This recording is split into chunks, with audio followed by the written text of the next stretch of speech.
സ്നേഹപൂർവ്വം ക്ഷമ സീരിയലിൻ്റെ ലേറ്റസ്റ്റ് എപ്പിസോഡിൻ്റെ റിവ്യൂയിലേക്ക് എല്ലാവർക്കും സ്വാഗതം. ജീവ അങ്ങനെ രാധികയോട് ചോദിക്കണേ, ഞാനൊരു കാര്യം തുറന്നു ചോദിച്ചോട്ടെ, തൻ്റെ മനസ്സിൽ ആരെങ്കിലും ഉണ്ടോ? ആരെങ്കിലും താ പ്രണയിക്കുന്നുണ്ടോ? അന്നേരം രാധിക ഒരു നിമിഷം ഒന്ന് ഞെട്ടിപ്പോകുക. എന്നിട്ട് രാധിക പറയണേ, ഞാൻ സാറിനോട് പറഞ്ഞില്ലേ, ഞാൻ ജീവിക്കുന്നത് ഒരു വേലിക്കെട്ടിനുള്ളിലാണ്. എൻ്റെ മോഹങ്ങളെല്ലാം അതിൻ്റെ ഉള്ളിൽ തന്നെയാണ്. അതാണ് എൻ്റെ ലോകം. ആ ലോകത്ത് ജീവിക്കാനാണ് എനിക്കിഷ്ടം. എന്നാൽ ശരി സാർ, ഞാൻ അങ്ങ് ചെല്ലട്ടെ എന്ന് പറഞ്ഞ് രാധിക അകത്തേക്ക് പോകുവാണ്. പിന്നീട് രാധിക വന്ന് ദേവനാരായണ തിരുമേനിയുടെ അരികെ വന്നിരിക്കുക. അദ്ദേഹം മാലയൊക്കെ കോർത്തുകൊണ്ടിരിക്കുമായിരിക്കും. ഈ സമയം രാധിക പറയണേ, അച്ഛാ, ഭക്ഷണമൊക്കെ ഞാൻ ആരുടെ ശ്രദ്ധപ്പെടാതെ പ്രിയങ്ക ഏൽപ്പിച്ചു. ഒരു നിമിഷം പിടിക്കപ്പെടുമെന്ന് ഞാൻ പേടിച്ചു, പക്ഷേ എങ്ങനെയോ രക്ഷപ്പെട്ടു.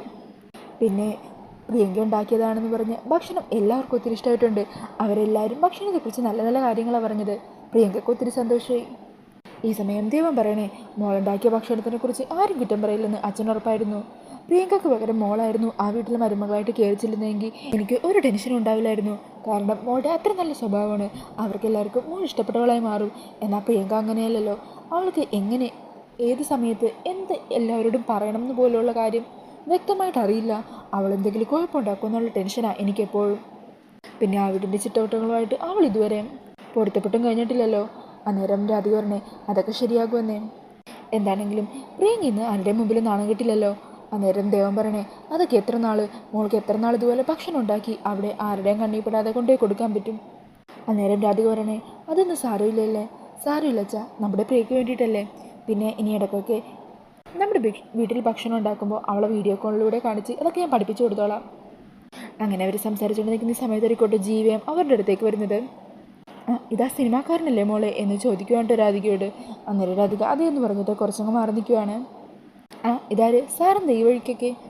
അന്നേരം ജീവ പറയണേ, അത് പിന്നെ ഈ അമ്പലത്തെക്കുറിച്ച് ഞാൻ കുറേ കേട്ടിട്ടുണ്ട്. ഈ അമ്പലത്തിൽ വന്ന് എന്ത് പ്രാർത്ഥിച്ചാലും അത് നടക്കുമെന്ന്. എനിക്കും അങ്ങനെ ഒരു അനുഭവം ഉണ്ടായിട്ടുണ്ട്. മുമ്പൊരിക്കൽ എൻ്റെ നിന്നുപോയൊരു പ്രോജക്റ്റ് ഉണ്ടായിരുന്നു. അന്നിവിടെ ഷൂട്ടിന് വന്നപ്പോൾ ഞാൻ ദേവിയുടെ മനസ്സറിഞ്ഞ് പ്രാർത്ഥിച്ചു. പരിഭവം പറയുന്ന പോലെ അതിൻ്റെ കാര്യം പറയുകയും ചെയ്തു. ഷൂട്ട് കഴിഞ്ഞ് അന്ന് ഹോട്ടലിലേക്ക് തിരിച്ചു പോയപ്പോൾ തന്നെ എനിക്ക് കോൾ വന്നു, ആ പ്രോജക്റ്റ് ലൈവ് ആകുവാണെന്ന്. ഇനി ഞാൻ ഇവിടെ ഒന്നുകൂടി വരുന്നുണ്ട്. എൻ്റെ പ്രോജക്റ്റ് ഓണായതിനു ശേഷം കുറേ വഴിപാടുകളും നേർച്ചകളൊക്കെ നടത്താനുണ്ട്. അന്നേരം തിരുമേനിക്ക് ദേഹം ഒത്തിരി സന്തോഷമാകുക. നന്നായി, ഇവിടുത്തെ ദേവി ശക്തിയുള്ളത് തന്നെയാണ്. എന്ത് പ്രാർത്ഥിച്ചാലും നടത്തി തരുന്ന ദേവി. എത്ര പേരുടെ അഭയമാണ് ദേവി. അന്നേരം ജീവ പറയണേ, തിരുമേനിയോട് ഒരു സഹായം കൂടി ഞാൻ ചോദിക്കുക, ബുദ്ധിമുട്ടിപ്പിക്കുകയാണെന്ന് വിചാരിക്കരുത്. അന്നേരം ദൈവം പറയണേ, എന്തിനാ ഇങ്ങനെയൊക്കെ പറയുന്നത്, സാർ എന്താണെങ്കിലും പറഞ്ഞോളൂ. ഈ സമയം ജീവ പറയണേ, എൻ്റെ വീട്ടിൽ എനിക്ക് കല്യാണാലോചനയൊക്കെ നടത്തുന്നുണ്ട്. എനിക്ക് ഒരു നാട്ടിൻ പുറത്തുള്ള നിഷ്കളങ്കിയായ ദൈവഭയമൊക്കെയുള്ളൊരു പെൺകുട്ടിയെ ഇഷ്ടം. ഈ നാട്ടിൽ തന്നെ അങ്ങനെ ഒരു പെൺകുട്ടിയെ കണ്ടെത്തണമെന്നാണ് എൻ്റെ ആഗ്രഹം. അതിനുവേണ്ടി തിരുവേനിയോട് ഒന്ന് ശ്രമിക്കണം. നാടിൻ്റെ കുലീനതയും ദൈവഭയമൊക്കെയുള്ള ഒരു പെൺകുട്ടിയെ കണ്ടുപിടിക്കാൻ തിരുമേനിയും കൂടി ഒന്ന് സഹായിക്കണം.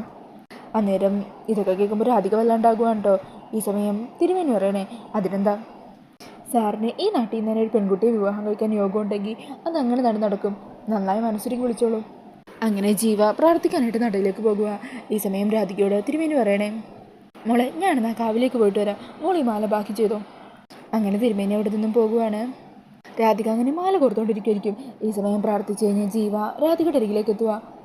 അതെ, താനാണ് ഞാൻ ഇഷ്ടപ്പെടുന്ന പെണ്ണെന്ന് തൻ്റെ അച്ഛനോട് പറഞ്ഞിട്ടില്ല കേട്ടോ, പക്ഷേ വൈകാതെ ഞാൻ പറയുന്നുണ്ട്. എന്നാൽ ശരി, പിന്നെ കാണാം. അങ്ങനെ പറഞ്ഞ് ജീവ അവിടെ നിന്നും പോകുവാണ്. ഈ സമയം രാധികയാണെങ്കിൽ തലയെ കൈവച്ച് അവിടെ ഇരിക്കുവാണ്. എന്നിട്ട് തൻ്റെ കഴുത്തിൽ വരൻ കിട്ടിയ താലിയുണ്ടല്ലോ, അതെടുത്ത് നോക്കി സങ്കടപ്പെട്ടിരിക്കുന്നുണ്ട് രാധിക. പിന്നീട് കാണിക്കുന്നത് കണിമംഗലമാണ്. അവിടെ സൂര്യ ഫോണിൽ നോക്കിക്കൊണ്ടിരിക്കുമായിരിക്കും. ഈ സമയത്ത് കൽപ്പനയെ കാണുമ്പോൾ സൂര്യ കൽപ്പനയെ വിളിക്കുക. കൽപ്പനെ, തായോടിരിക്കുക, എനിക്ക് കുറച്ച് കാര്യം സംസാരിക്കണം. എന്താണോ പറയാനുള്ളത്? ഞാൻ ഉച്ചയ്ക്ക് ഭക്ഷണം കഴിച്ചപ്പോൾ തൊട്ട് ശ്രദ്ധിക്കുക, പ്രിയങ്ക എല്ലാവർക്കും വേണ്ടി അത്രയും വിഭവങ്ങളൊക്കെ ഒരുക്കി വെച്ചതല്ലേ, എല്ലാവരും ആസ്വദിച്ച് കഴിക്കുമായിരുന്നു. എന്താ തൻ്റെ മുഖത്ത് മാത്രം ഒരു സന്തോഷമില്ലായിരുന്നു? താൻ എന്തിനാ ആ കുട്ടിയോട് ഇത്ര ദേഷ്യം കാണിക്കുന്നത്? തനിക്കറിയാലോ, വരണമെന്ന് പറഞ്ഞാൽ എനിക്ക് ജീവനാ. അവൻ്റെ ഭാര്യയെ കയറി വന്ന പെൺകുട്ടിയെ പ്രിയങ്ക, അവളെ ഞാൻ എൻ്റെ കൂടെപ്പിറപ്പിനെ പോലെയാണ് കാണുന്നത്. തനിക്കും അങ്ങനെ കണ്ടുകൂടെ? അന്നേരം കൽപ്പന പറയണേ, അങ്ങനെ വലിഞ്ഞേറി വരുന്നവരെയൊക്കെ സഹോദരങ്ങളായും അവർ സ്വന്തം പോലെ കാണാനൊന്നും നിങ്ങളെപ്പോലെ എന്നെ കൊണ്ട് പറ്റില്ല. ഈ സമയത്ത് ഗൗതം അങ്ങോട്ടേക്ക് വരുന്നുണ്ട്. അങ്ങനെ അവരുടെ സംസാരം കേട്ടവിടെ നിൽക്കുമായിരിക്കും കേട്ടോ. എന്നിട്ട് കൽപ്പന പറയണേ, അല്ല, നിങ്ങളുടെ അനിയൻ നിങ്ങൾക്ക് ജീവനാണെന്നല്ലേ പറഞ്ഞത്? എന്നിട്ട് ആ അനിയൻ തന്നെ ഇന്ന് ഭക്ഷണം ഉണ്ടാക്കിയവൾ അവനെ ചതിച്ചതാണെന്നും അവളെ അവന് ഇഷ്ടമുള്ളെന്നും പറഞ്ഞതല്ലേ? എന്നിട്ട് നിങ്ങൾ എന്താ ചെയ്തത്? അവന് വിശ്വസിക്കാൻ തയ്യാറായോ? അല്പമെങ്കിലും ആണത്തം ഉണ്ടായിരുന്നെങ്കിൽ അപ്പം തന്നെ അവൾ ഇവിടെ നടിച്ച് പുറത്താക്കേണ്ടതായിരുന്നു. എന്താ നിങ്ങൾക്ക് ആ കാര്യത്തിൽ മാത്രം അനത്തിന് വിശ്വാസമില്ലേ?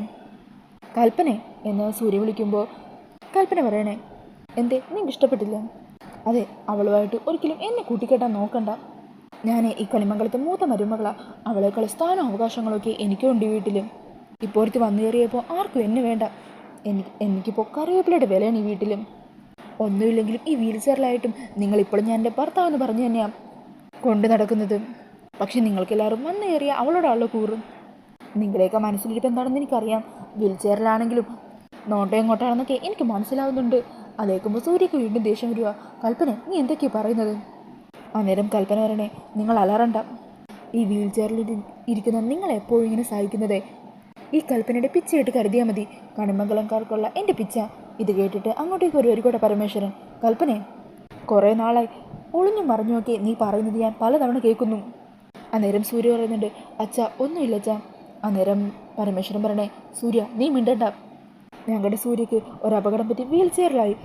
ഈ അവസ്ഥയിലായിട്ടും അവനെ നീ വിട്ടിട്ട് പോയില്ല. അത് വലിയൊരു കാര്യമായിട്ട് തന്നെയാണ് ഞങ്ങൾ കരുതുന്നത്. അതിൻ്റെ കുറച്ച് സ്വാതന്ത്ര്യം നിനക്ക് തന്നിട്ടുമുണ്ട്. എന്നാൽ നീ പലതവണയായി അവനെ പലതും പറഞ്ഞ് ആക്ഷേപിക്കാൻ ശ്രമിച്ചിട്ടുണ്ട്. ഇനിയും അത് കണ്ടില്ല കേട്ടില്ല എന്ന് വെച്ച് നിൽക്കാൻ ഞങ്ങൾക്കാവില്ല. ഇവനെ ഇപ്പോഴും ഞങ്ങളുടെ പൊന്നു മകൻ തന്നെയാണ്. അന്നേരം കൽപ്പന പറയണേ, ആയിക്കോട്ടെ, ഞാൻ എന്തു പറഞ്ഞു? പുതിയടുത്തിവിടെ വന്നു കയറിയപ്പോൾ പലർക്കും മാറ്റം സംഭവിച്ചത് ഞാൻ മനസ്സിലാക്കിയിട്ടുണ്ട്. എല്ലാവരും എന്നെ അവഗണിക്കുവാണ്. അന്നേരം പരമേശ്വരൻ പറയണേ, ആരും നിന്നെ അവഗണിച്ചു എന്നാണ് നീ പറയുന്നത്? അതൊക്കെ നിന്റെ വെറും തോന്നലാ.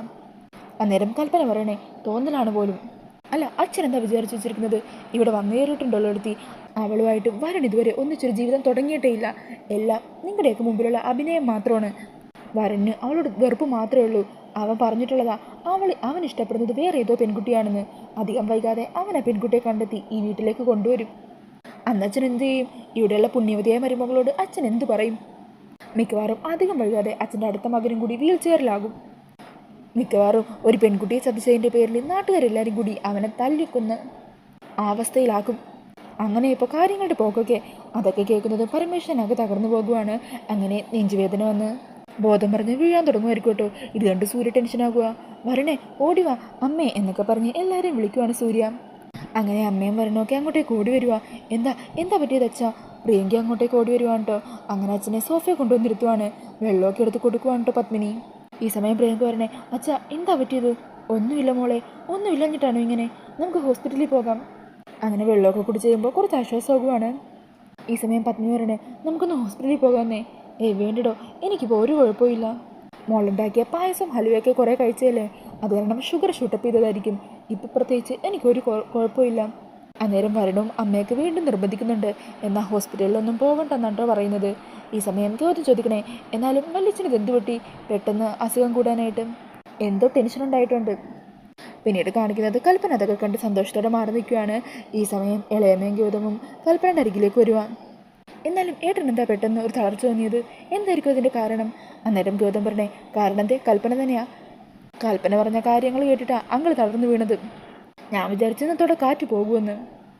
ഈ സമയം ഇളയമ്മ പറയണേ, എന്താണെങ്കിലും വൈകാതെ അങ്ങയുടെ കാറ്റ് പോകുമെന്നാണ് തോന്നുന്നത്. അങ്ങനെ എങ്ങാനും സംഭവിച്ചു കഴിഞ്ഞാൽ പിന്നെ നിൻ്റെ അച്ഛനായിരിക്കും ഇവിടുത്തെ ഭരണം. അങ്ങനെ അത് കേട്ട് ഗൗതമും കൽപ്പനയൊക്കെ സന്തോഷിച്ച് നിൽക്കുവാണ്. പിന്നീട് കാണിക്കുന്നത് സാധനങ്ങളൊക്കെ വാങ്ങി റോഡിലൂടെ നടന്നു പോകുന്ന രാധികയാണ് കേട്ടോ. ഈ സമയം അതുവഴി കാറിൽ പോകുമായിരിക്കും ഐശ്വര്യ. അങ്ങനെ നടന്നു പോകുന്ന രാധികയെ കണ്ട് പെട്ടെന്ന് തന്നെ വണ്ടി നിർത്തി വണ്ടിയിൽ നിന്ന് ഇറങ്ങി പുറത്തേക്ക് പോകുമായിരിക്കും. അങ്ങനെ രാധികയുടെ പിന്നാലെ പോകാൻ തുടങ്ങുമ്പോൾ പെട്ടെന്ന് ഒരു അപ്പൂപ്പനെ തട്ടിയിട്ട് സാധനങ്ങളൊക്കെ താഴെ പോകുവാണ് കേട്ടോ. അങ്ങനെ അതൊക്കെ എടുത്ത് ആ അപ്പൂപ്പനെ കൊടുത്തു കഴിഞ്ഞ് നോക്കുമ്പോഴേക്കും രാധിക കാണാതെ പോകുവാണ്. ചേട്ടാ, ഇവളിതെവിടെ പോയി? അവളുടെ പിന്നാലെ പോയി സ്ഥലം കണ്ടുപിടിക്കേണ്ടതായിരുന്നു. എന്നാലും ഇവളിത് എത്ര പെട്ടെന്ന് ഇങ്ങനെ മാഞ്ഞു പോകുന്നത്?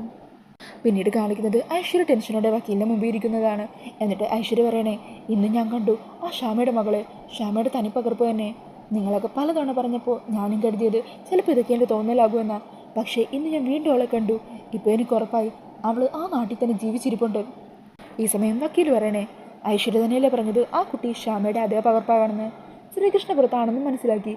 എന്നിട്ടും അവളെ കണ്ടെത്താൻ പറ്റുന്നില്ലെന്ന് പറഞ്ഞു കഴിഞ്ഞിട്ടുണ്ടെങ്കിൽ അത് ഐശ്വര്യയുടെ പരാജയമായിട്ട് വേണം കണക്കാക്കാൻ.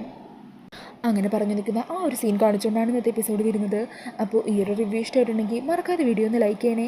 ഇതുപോലുള്ള കൂടുതൽ റിവ്യൂസിനായിട്ട് ഈ ചാനലൊന്ന് സബ്സ്ക്രൈബ് ചെയ്ത് സപ്പോർട്ട് ചെയ്യണേ. താങ്ക്